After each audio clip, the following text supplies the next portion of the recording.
Mesdames, Messieurs, bonjour, bienvenue dans cette édition sur la chaîne du développement. 9e édition du 100% Coaching Voix. Les participants ont reçu leur attestation. C'est une activité qui permet de bénéficier des conseils pratiques pour tirer le meilleur de son potentiel vocal. La poussée dentaire est une étape normale du développement de la dentition chez le bébé. Pendant cette période, les dents de lait se mettent en place dans la bouche. Dentition chez les enfants de 0 à 5 ans, on en parle. Le soja, en dehors de sa valeur nutritive, est également utilisé dans la cosmétique et les soins capillaires. À découvrir dans ce journal les effets du soja sur le cuir chevelure.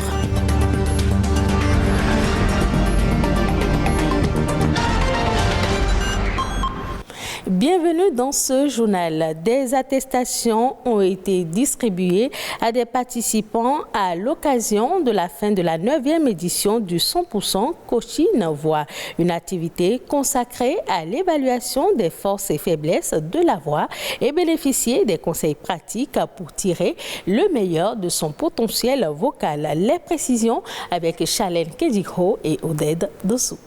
Afin de faire belle impression, quand nous parlons, comme nous tenons devant vous pour parler.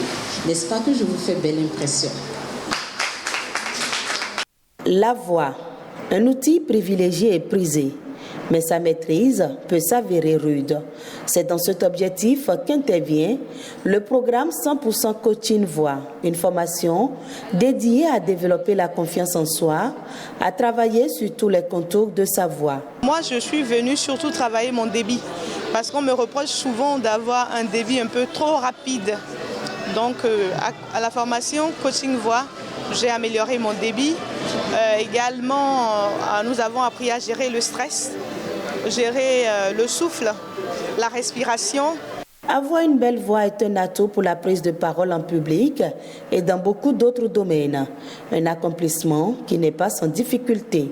C'est l'addiction qui a été beaucoup difficile et très compliquée à relever comme défi chez la plupart.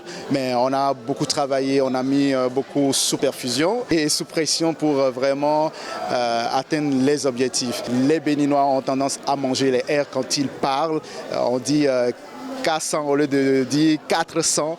Et voilà, en matière de diction, chaque lettre a une valeur très importante dans le sens qu'on a d'un mot. À part ça, il y a le sourire qu'il fallait aussi travailler chez les participants, l'enthousiasme, il fallait faire remonter cette énergie, faire comprendre aux gens qu'avant de prendre la parole, il faut donner cette envie aux gens. Prendre la parole en public n'est jamais une chose aisée. Que ce soit en radio, dans le cinéma, à la télé ou dans la communication en général, maîtriser sa technique vocale permet d'imposer un style, de développer son influence et de gérer son image. Merci à vous, Amandine Agnambousso. L'apparition des premiers dons d'un bébé est souvent source d'émerveillement pour les parents. Le sourire denté de tout petit laisse progressivement place à de jolies petites dents de lait dont ils sont fiers. Mais ces poussées dentaires sont aussi des étapes successives délicates qui peuvent s'accompagner d'inconfort et de douleur. Comment ça se passe et quelles sont les précautions à prendre pendant cette période? Élément de réponse dans ce reportage de Amandine Agnambousso. Elle désigne l'ensemble des phénomènes qui concernent la formation, la croissance et l'éruption des dents. La dentition est un passage obligé de la petite enfance. Certains bébés font leur poussée dentaire plus tôt, d'autres plus tardivement. Jusqu'à 10 mois, les gencives sont restées vierges. La dentition peut venir après les mâches. Et puis l'enfant suit le cours normal de sa croissance. C'est un peu difficile. À 3 mois déjà, je prends mes précautions pour faciliter la dentition chez mon enfant. La poussée dentaire s'accompagne également d'inconfort et de douleur. Il y a des enfants qui manifestent de la diarrhée, les fesses vertes, des enfants qui sont tout le temps fébriles, ils font plus bébé que d'habitude. Vous pouvez noter ces signes-là. Maintenant, les enfants qui veulent pousser les dents, vous allez remarquer que chaque fois quand ils voient quelque chose, ils attrapent, ils commencent à mâcher, à mordiller. C'est en fait parce que la gencive leur gratte. L'hygiène bucco-dentaire démarre dès la première apparition de la dent chez le nourrisson. Une mauvaise hygiène dentaire entraîne la carie. J'ai 2 enfants et ma première surtout a subi beaucoup de problèmes bucco-dentaires. Ce qui était dû au fait qu'elle prenait beaucoup de biberons quand elle était petite. J'ai commencé à lui faire des lavages des dents quand elle avait sensiblement 2 ans. Pourtant, elle avait déjà toutes ses dents. J'aurais dû commencer avant. Dès que l'enfant commence à pousser sa première dent, il faut déjà commencer à le brosser les dents. Il faut éviter de gaver les enfants de sucreries. Ils vont prendre la bouillie, d'accord, mais que ce soit à des heures fixes, heure de manger. D'accord? Il ne faut pas mettre le biberon dans la bouche de bébé pour le calmer. Quand le sucre traîne sur les dents, c'est ça qui acidifie en fait l'émail, ça déminéralise l'émail et ça expose à la carie. Au-delà de ces conseils du médecin dentiste, certaines astuces de grand-mère sont efficaces et facilitent la dentition chez le nouveau-né. Toutefois, pour une bonne santé des dents, les visites chez le chirurgien dentiste sont indispensables. À part la carie dentaire, il y a aussi les maladies liées à la gencive, qu'on appelle les gingivites. Vous allez voir peut-être des enfants qui, quand on les brosse, leur bouche saigne. Ou des enfants qui, dès le bas âge, à partir de 2-3 ans, ont de la mauvaise haleine. Tout ça, c'est dû à la mauvaise hygiène bucco-dentaire. Donc, il faut nettoyer la bouche de l'enfant matin et soir, forcément avec une brosse adaptée et une pâte adaptée. Maman doit prendre soin de la bouche de son enfant. De 0 à 5 ans, il faut que l'enfant soit brossé par un adulte. Une bonne santé dentaire a des conséquences positives sur la vie de l'enfant. Elle est aussi essentielle au bon développement du langage. Le soja est un aliment très riche qui dispose de plusieurs vertus, aussi bien pour l'alimentation que pour les soins corporels et capillaires. Ses effets sur le cuir chevelu sont indiscutables selon les spécialistes.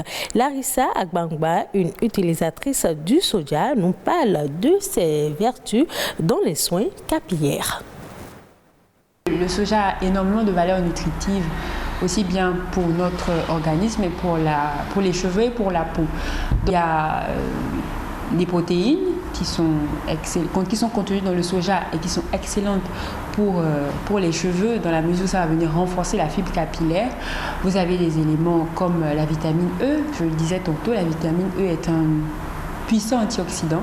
Ça va ralentir le vieillissement cellulaire, notamment des cheveux, comme c'est le cas, c'est ce dont on parle.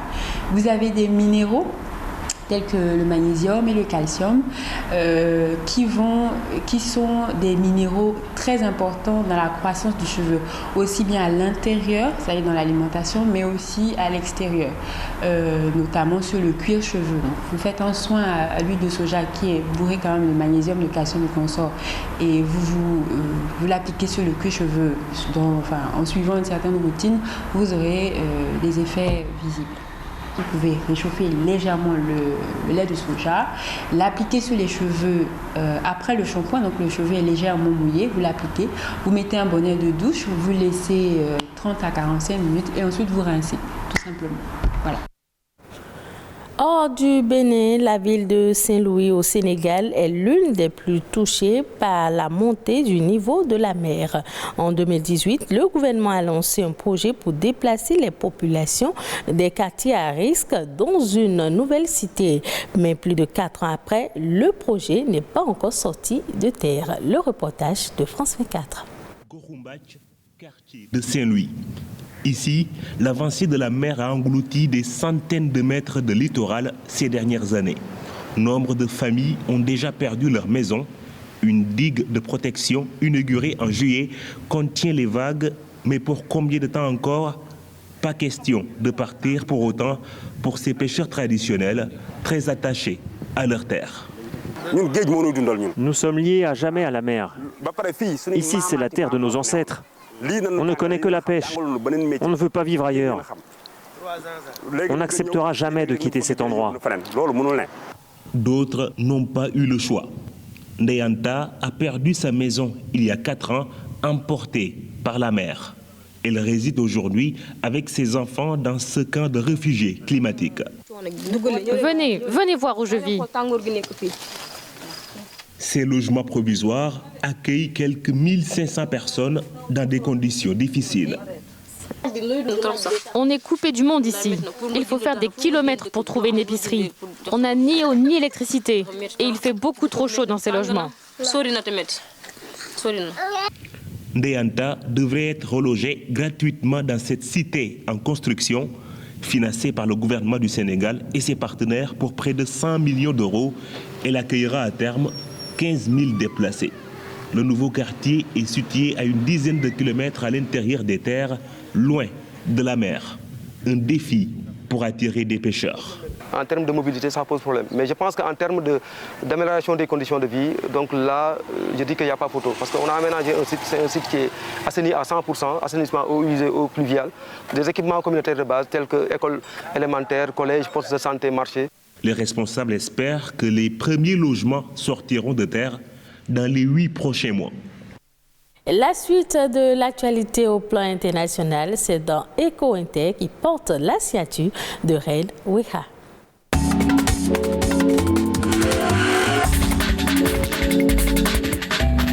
Le commerce de l'ananas n'a pas la cote en cette rentrée sur le marché européen. La demande est en baisse et les prix inévitablement s'enrichissent.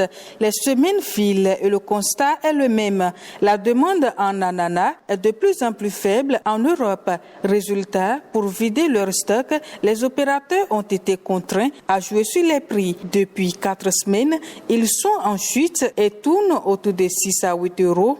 Le colis de 12 kg. Les importateurs ont été contraints de répercuter la hausse du coût du transport sur les fruits. Or, toutes les variétés ne supportent pas d'être vendues à un prix plus élevé. La variété pain de sucre de forme conique, plus appréciée et plus constante en termes de qualité que la Cayenne, tire quant à elle le mieux son épingle du jeu.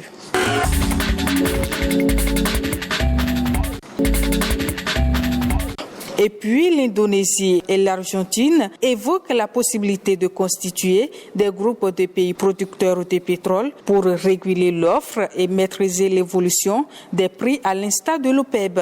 Alors que le secteur privé est prépondérant dans l'exploitation minière et la production de métaux, le rôle central joué par la Chine risque de limiter ces initiatives.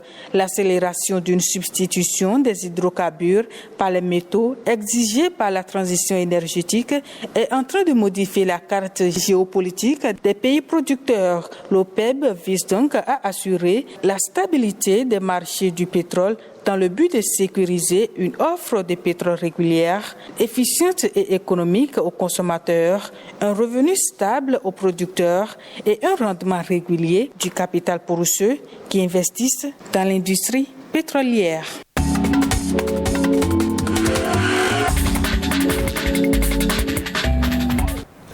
Ainsi se referme cette édition. Merci de l'avoir suivi.